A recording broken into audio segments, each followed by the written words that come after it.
Hi mamas, I want to talk to you today about breastfeeding. My baby and I just crossed the threshold of 1 year of exclusive breastfeeding, and I am so proud of the fact that we did that. It has been amazing, and I'm very lucky that my body has supported that journey with us, and never had to introduce formula or anything like that. So today I want to talk to you as a working mama about sort of the pros and cons of breastfeeding and continuing to do so even after you go back to work. If you want to do it, I can tell you it is 100% worth it. There is no greater bonding experience between you and your baby. Breastfeeding is just unlike anything else, and it actually produces oxytocin. So it gives you just all of the feels. It's just so loving and an intimate experience unlike anything else. So I highly recommend that if you're able to and if you want to, you can do it even if you're going back to work. Even if you're receiving, opposing feedback or guidance from other people, it's something that you can do, and a lot of people do it. I just did it, and I know that you can do it too. There are a lot of ups and downs that come with a breastfeeding journey, and one thing that's important that you do is make yourself a goal. So what are you hoping to accomplish? Are you wanting to exclusively breastfeed just through the end of your maternity leave? Maybe you're lucky and you have like a 3-month-long short-term disability that you're able to leverage at work. And then perhaps you'd like to switch to formula after that. The thing to note is that whenever you stop breastfeeding, or whenever you plan to, if it's within the first year of baby's life, you're going to have to switch to formula at that point, unless you're able to build up a freezer stash or something like that of stored breast milk from pumping. Then you could always dip into that and use it as long as you can.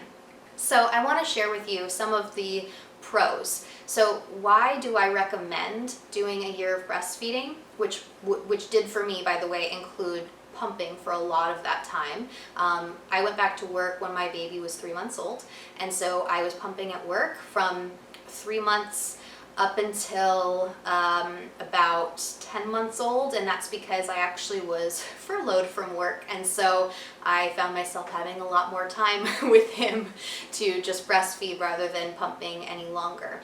But you can certainly do that. It is so worth it, but one great thing about breast milk is that it provides exactly what your baby needs when he needs it. It's amazing. I mean, even with having kind of the combination of breastfeeding in the morning and night and then pumping during the day, I would see the consistency of the breast milk that I was pumping change based on what my baby had going on. So for example, if he had congested, sickly, whatever, I swear that the milk consistency changed. It would be, thicker, fattier, richer looking. And it was just very clear that the consistency was changing based on his needs, which is just incredible. The number one reason that you should consider breastfeeding for as long as you can is because it saves you money. It saves you a lot of money. Formula is expensive. They don't keep it locked up behind the cash register at a grocery store for no reason. It's expensive, and breastfeeding will burn calories for you. Why wouldn't you do it if you're able to? Now that that's been said and you're all excited and you say, yes, I want to exclusively breastfeed for as long as I can. I don't necessarily want to introduce formula if I'm able to go without doing so. So what's the catch? Well, as a working mom, there are some obstacles that will come in your way. And the number one thing is pumping. You're going to have to pump when you go back to work. And pumping is not the most fun thing in the world. But the number one thing is that it's time consuming. For me, I would feel guilty every time I went to go pump. And I will tell you that I had very supportive coworkers and leaders in my work, and very lucky that I had that. So whether you have that support or don't have that support, it doesn't matter. You're going to feel that mom guilt that you have to step away to do this. So my schedule, which yours is going to vary, and there are lots of different resources out there, I highly recommend following Legendary Milk. They have some grids on their Instagram account that you can look at to see kind of what's your capacity and how often do you need to be pumping to maintain your supply, things like that. I recommend looking into them. Another great resource is Kelly Mom. I'll provide links to these things in the description for you. But my schedule personally was I usually pumped 3 times a day at work. And I did that from when I went back to work when my baby turned 3 months old, like I said, up until I was furloughed in when he was, I think, 10 months old. So it's time consuming and you need to make time for it. That's the next thing I want to tell you about, is finding alternative ways and times that you can express the milk that you need to maintain your supply. So for me, I had a very sporadic schedule, not so much so that I was working like some mornings, some evenings, different days of the week. I was lucky that I had a Monday through Friday schedule and an office job. So very lucky to have that. However, sometimes I would have to stay late to work on something or come in super early to do a particular meeting, and I had to be somewhere at 4 or 5 in the morning. So things like that would happen, and so I would need to modify my pumping schedule accordingly. And so I was very happy that I had the equipment that I have. I used the Spectra S1, which is a battery operated pump. So I just had to make sure I was charged, bring plenty of pumping parts, and all the other things that I need, ice packs, etc., so that I could just keep everything with me and pump on the go. I was always pumping while driving between meetings, and sometimes even while taking conference calls, and you just have to make the time to do it. It's okay, your body is resilient. You're going to be able to maintain supply and everything as long as you keep doing the same number of pumps that you need to do.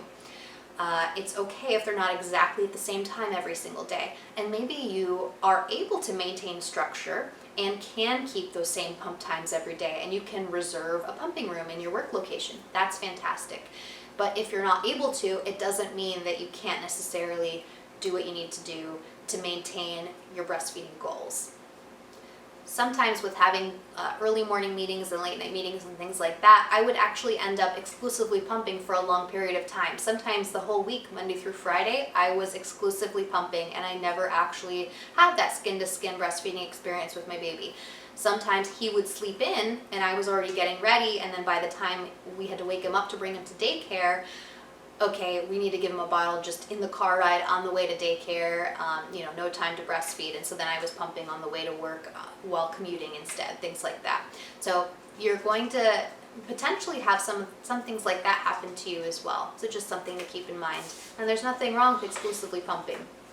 Pumping is the same as breastfeeding. You're giving your baby the milk and the nutrients and everything that you have, all that goodness to give to your baby is still coming through that milk for your baby.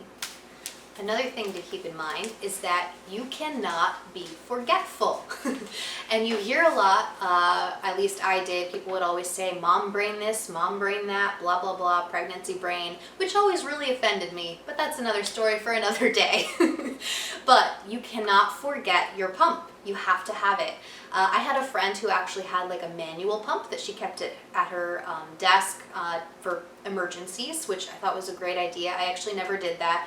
And I will say I did forget my pump one time, and I had to reschedule some meetings and stuff to go home and get it because it is that important. You cannot skip pumping. It'll be painful. You don't want to risk getting a clogged duct or mastitis or anything like that. All you have to do is just keep on expressing and maintaining your schedule, or at least that output that you need to have. So you cannot forget your pump. And then the second thing is you cannot leave your milk at work. So that is something that happened to me a few times too. Fortunately, after a while, especially when we started introducing foods, I just continued to maintain the same output and was able to build up a good freezer stash for my babies. So if there was a time that I had to, if I forgot my milk at work, which happens here and there, or I left it in the pumping room and then when I'm leaving to go to another meeting, the room is occupied and I can't grab the milk out of the fridge, that happens too. I mean, these are things that happen, but it's just something to keep in mind that you cannot forget at least consistently, your milk at work, and you cannot forget to bring your pump with you, basically everywhere you go. So that's another thing to mention. There is a lot of gear required. I've done a few videos. I did one on what breastfeeding supplies. I'll provide a link for that for you here, as well as wardrobe essentials, and I've done a comparison of different pump bags that I recommend, and it's a lot of gear that it takes to continue with your breastfeeding journey as a working mom, but it's worth it. So I mean, it was almost a running joke with my coworkers that I just had so many bags with me every single day, but I needed them all. You know, I had my computer, I had whatever, notebooks, other supplies, things that I needed for work and for meetings and everything. And then I also had my pump bag that was full of supplies. And sometimes if I had a lot of meetings, I needed to bring a big cooler because I needed to store it all and all of this stuff. So that is just something to consider.